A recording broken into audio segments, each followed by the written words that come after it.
నమస్తే welcome to our channel. నేను మిషాల్ని. Liquor scam కు సంబంధించి ఎవరైతే కీలక నిందితులు ఉన్నారో వాళ్ళకి ఉచ్చు బిగించబోతుందా అంటే అవునని సమాధానం గట్టిగా వినిపిస్తుంది.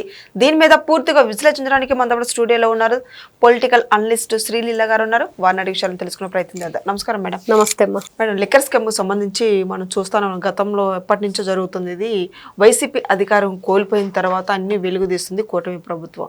మరి ఇప్పుడు వరకు ఉన్న నిందితులైతే ఎవరైతే ఉన్నారో ఇందులో కీలక నిందితులు వాళ్ళకి ఉచ్చు బిగిస్తబోతుందని వస్తున్న వార్త. మరి కారుమూరి నాగేశ్వరరావు కూడా ఇందులో పాత్ర ఉందని వస్తుంది. సిట్ ఇప్పుడు విచారిస్తుంది. మరి ఏం జరుగుతుంది, ఇంకా ఎంతమంది ఉన్నారు, ఏం చెప్తారు దీని గురించి మేడం? దీంట్లో ధనంజయ రెడ్డి, కృష్ణమోహన్ రెడ్డి వీళ్ళు రిటైర్డ్ ఐపీఎస్ అధికారులు అయ్యుండి కూడా జగన్మోహన్ రెడ్డి సీఎంఓలో వీళ్ళు కార్యాలయంలో గత 5 సంవత్సరాలు కూడా మరి ఆయనతో పాటు అక్కడ జగన్మోహన్ రెడ్డి సీఎంఓ కార్యాలయంలో పదవి ఎలగబెట్టారు. మరి ఏం చేశారు, మరి దీంట్లో వీళ్ళ ఇన్వాల్వ్ ఎంతవరకు ఉంది, మరి నిజంగా వీళ్ళే కీలక పాత్ర పోషించారు ఈ లిక్కర్ కేసులు అనేది తెలుస్తుంది. మరి కారుమూరి నాగేశ్వరరావు వాళ్ళ కొడుకు ఇద్దరు కలిసి మరి ఈ విషయంలో వీళ్ళు ఇన్వాల్వ్ అయినా నిన్న సిట్టు వాళ్ళ ఇంటికి నోటీసులు అంటించడం, అవి చించేయటం, మరి ఆ చింపి ఎవరు వేశారు అంటే కూడా వాళ్ళు సమాధానం చెప్పిన పరిస్థితి. ఈ రోజున హైదరాబాద్ లో కారుమూరి నాగేశ్వరరావు వాళ్ళ ఇంట్లోనే స్వయంగా సిట్ అధికారులు వెళ్లి ఆయన విచారిస్తున్నారు. మరి నిన్నటి రోజున చూస్తే ఈ రాజకేశ్ రెడ్డి, ధనంజయ రెడ్డి, కృష్ణమోహన్ రెడ్డి, చెవిరెడ్డి భాస్కర్ రెడ్డి వీళ్ళందరినీ కూడా కోర్టు వాళ్ళే వెళ్ళి కలిసి రావాలి, విచారణకు రమ్మన్నప్పుడు వెళ్ళాలి. కానీ వాళ్ళు వెళ్ళని పరిస్థితి. ఎందుకు వెళ్ళరు? వెళ్ళాలి కదా. దాంట్లో ఉన్న నిందితుల్లో కొంతమంది హాజరయ్యారు, కొంతమంది గైరు హాజరయ్యారు. మరి వాళ్ళు ఎందుకు రాలేదు అంటే మీకు ఈ రోజున తప్పులు చేయటం, తప్పించుకోవటం అనే ప్రయత్నం చేస్తూ మరి బెయిల్ కోసం ప్రయత్నం చేస్తూ మీకు రిమాండ్ విధిస్తే మాకు బెయిల్ ఇవ్వండి అని చెప్పేసి మీరు ఆ రోజున రిమాండ్ లో ఉన్న ఖైదీలందరూ కూడా గోల చేసి బయటకు వచ్చేదాకా రకరకాల నాటకాలు. ఒకరు ఆ సమస్యలు అంటారు, ఒకరు ఈ సమస్యలు అంటారు, ఒకరు ఫుడ్ పడట్లేదు అంటాడు, ఒకరు బెడ్ పడట్లేదు అంటారు, రకరకాలు చెప్పారు. ఎట్టకేలకు బయటకు వచ్చారు. బయటకు వచ్చిన తర్వాత ఏం చేస్తున్నారు? పోలీసుల మాట వినట్లేదు. ఎక్కడ అధికారులు హాజరవ్వమంటే హాజరవ్వట్లేదు. మరి వీళ్ళకి ఉచ్చు బిగించాలా వద్దా గట్టిగా? ఇంకొకసారి లోపలికి వెళ్తే బయటకు రానివ్వకుండా చెయ్యాలి. ఖచ్చితంగా ఇలాంటి వ్యక్తులు అందితే జుట్టు, అందకపోతే కాళ్ళు, అరచేతిలో వైకుంఠం చూపించి ప్రజలకి మీరు ఇష్టానుసారంగా కల్తీ మద్యం తయారు చేయటమే కాకుండా ఎంతమంది ప్రాణాలు పోవటానికి కారణమయ్యారు, ఎంతమంది జీవితాలు ఈ రోజున అనారోగ్యం బారిన పడి వాళ్ళు మంచానికే పరిమితం అయిపోయి కుటుంబ సభ్యులు ఈ రోజున చూడండి వాళ్ళ చిత్రహింసలు ఎన్ని రకాలుగా ఉంటాయో. వాళ్ళని చూసుకోవాలి, వాళ్ళ ఇంటికి సంపాదన తెచ్చుకోవాలి, ఎన్ని రకాల సమస్యలు ఉంటాయి, ఆలన పాలన పోషణ ఎన్ని రకాలు ఉంటాయి. మరి ఏది లేకుండా వాళ్ళ జీవితాలని చీకటిలోకి నెట్టేసిన క్రూరత్వమైన మనసు కలిగింది ఆ రోజున వైఎస్ఆర్సీపీ పార్టీ. ఖచ్చితంగా వాళ్ళ వల్లనే ఎక్కడ కూడా పాప భీతి అనేది లేకుండా మీరు ఆ ప్రజల జీవితాలకి మీ డబ్బుతో ముడిపెట్టి, డబ్బే ప్రాధాన్యం, వాళ్ళు చచ్చినా మాకెందుకు అని చెప్పి ఆలోచించారు కాబట్టే కదా మీరు ఆ మద్యం కుంభకోణాన్ని చేయగలిగారు. వేల కోట్ల రూపాయల కుంభకోణం ఎంత తాడేపల్లి ప్యాలెస్ కి మరి పంపించారు, ఎంత మీరు దోచుకున్నారు, ఎంతమంది కలిసి పంచుకున్నారు. మరి విజయసాయి రెడ్డి నాకేమి సంబంధం లేదని పార్టీని వదిలిపెట్టి, రాజ్యసభ సభ్యత్వాన్ని వదిలిపెట్టి, ఏం సంబంధం లేదని వెళ్లిపోయి ఎంత చక్కగా మరి నేను వ్యవసాయం చేసుకుంటున్న అబద్ధాలు చెప్తూ మళ్ళీ జగన్మోహన్ రెడ్డికి సపోర్ట్ గానే మాట్లాడుతూ ఉన్నాడు. ఇన్ని రకాలుగా మనం చూస్తూ ఉంటే ఒక మిథున్ రెడ్డి, మరి మిథున్ రెడ్డి కూడా హాజరవ్వలేదు. నువ్వు ఎందుకు హాజరవ్వవు? నువ్వు దొంగల ముఠాలో ఒకడవే కదా. మీరంతా దారి దోపిడీ దొంగల కంటే దారుణమైన పనులు చేయటమే కాకుండా ఈ రోజున పోలీసుల అధికారులు ఏదైతే మీరు టయానికి వచ్చి హాజరవ్వండి అన్నా కూడా హాజరవ్వకుండా బేఖాతరు చేసిన పరిస్థితి. అంటే పోలీసు వ్యవస్థ కూడా ఈ రోజున నిమ్మకి నీరెత్తినట్లుంటుంది అనే ప్రజల వాదన. అంటే సరైన వాళ్ళకి శిక్ష పడకపోవటం వల్లే ఈ రోజున ఎందుకు బెయిల్ ఇచ్చి బయటకు వదిలారు వాళ్ళని. మళ్ళీ మీరు రమ్మంటేనే రావట్లేదు, మిమ్మల్ని ఈ రోజున లెక్క చేయట్లేదు, పోలీసు వ్యవస్థని న్యాయస్థానాలని వీళ్ళు ఇన్ని తప్పులు చేసి కూడా ఇన్ని విధాలుగా తప్పించుకునే ప్రయత్నం చేసి చివరికి బెయిల్ దొరకగానే ఈ రోజున వాళ్ళు రమ్మన్న టైంకి కూడా రాలా. ఇది వీళ్ళ పరిస్థితి. మరొకసారి ఇప్పుడు విజయసాయి రెడ్డి పిలిచే అవకాశం ఉందా? మిథున్ రెడ్డిని పిలిచే అవకాశం? విజయసాయి రెడ్డి వస్తే ఈసారి బయటకు వదలకూడదు, అప్రూవల్ గా మారని చెప్తూనే చాలా నాటకాలు వేస్తున్నాడు, చాలా నాటకాలు వేస్తున్నాడు విజయసాయి రెడ్డి. ఈయన అప్రూవర్ గా మారితే అసలు అయిన వాళ్ళ పేర్లు చెప్పాలి కదా.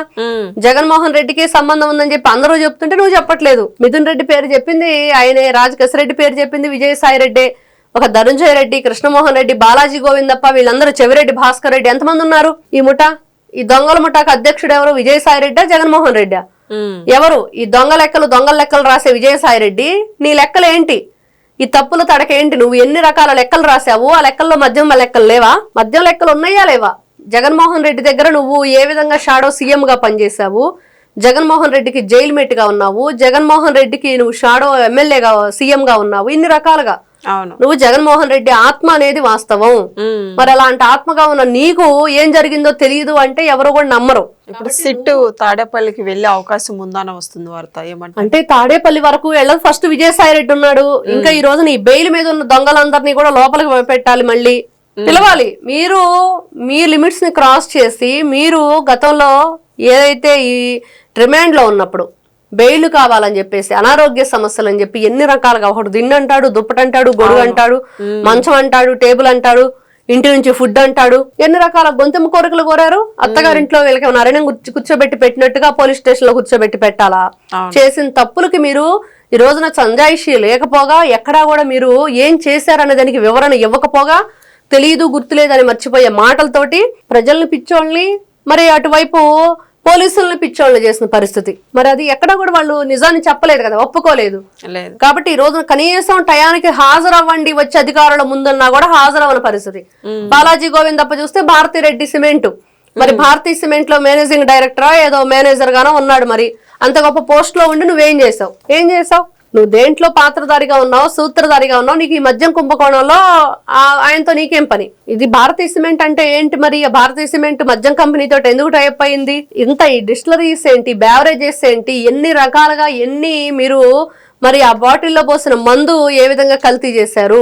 పైన బాటిల్ ఏది, మందేది, దాని మీద అంటించిన స్టిక్కర్ ఏంటి, ఇవన్నీ చూస్తుంటే అంతా కూడా మీరు ఒక్కదాన్ని కాదు ఎన్ని రకాలుగా. ఇప్పుడు సజ్జల శ్రీధర్ రెడ్డి ఒకరున్నారా, ఇద్దరున్నారా?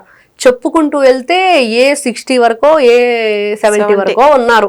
మరి ఇంత మంది ఉండి ఇన్ని రకాలుగా తప్పించుకుంటూ కనీసం పోలీసులను కూడా లెక్క చేయకుండా టయానికి హాజరవ్వకుండా ఉంటే వీళ్ళని చూస్తూ ఎలా ఊరుకోవాలనేది ఈ రోజున ప్రజలు అడుగుతున్నమాట. మరి ఇందులో కొంతమంది కుచ్చు బిగించబోతుందని వస్తుంది. మరి ఇంకా బిగ్ బాస్ దగ్గరికి వెళ్ళే అవకాశం ఉందంటారా? బిగ్ బాస్ అంటే ఇంకా జగన్మోహన్ రెడ్డా లేకపోతే ఇంకెవరైనా ఉన్నారా అనే దాని మీద ఆగిపోతుంది అందరికి. మరి అక్కడ దాకా వెళ్లాలంటే ఇంకా ఉన్నారు చాలా మంది, ఇతర దేశాల్లో కొంతమంది ఉన్నారు.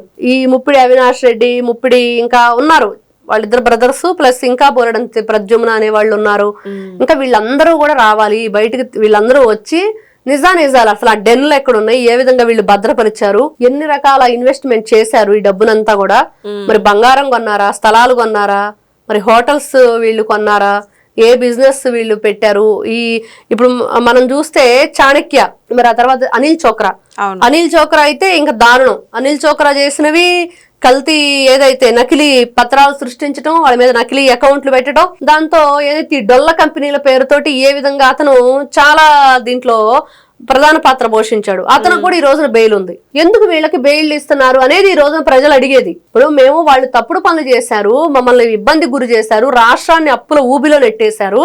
మరి అట్లాంటి వ్యక్తులు ప్రజల ప్రాణాలతో ఆటలాడి ప్రజాప్రతినిధులుగా ఉండి గతంలో మరి వీళ్ళందరూ కూడా ఇంత మందిని ఇన్వాల్వ్ చేసి, ఈ అనిల్ చోక్రా అనే వ్యక్తి కూడా బిజినెస్ అంటూ దాంట్లోకి ఈ మద్యం సొమ్ముతో, ఈ మద్యం ముడుపులతో ఎన్ని రకాలుగా ఆయన లీలలు చేశాడో అందరూ చూశారు. మరి ఇట్లాంటి దుర్మార్గులకి బెయిల్ ఎట్లా ఇస్తారు అనేది ఈ రోజున అందరూ అడుగుతున్న క్వశ్చన్. మరి కాబట్టి ఇట్లాంటి వ్యక్తులు బయట ఉండటం కంటే జైల్లో ఉండటం కరెక్టు.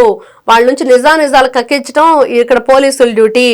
కాబట్టి ఇలాంటి వ్యక్తుల బెయిల్ రద్దు చేసి ఉచ్చు బిగిస్తుంది అంటున్నారు. నిజంగా ఉచ్చు బిగించండి అని ప్రజలు కోరుకుంటున్నారు. థాంక్యూ. నమస్తే.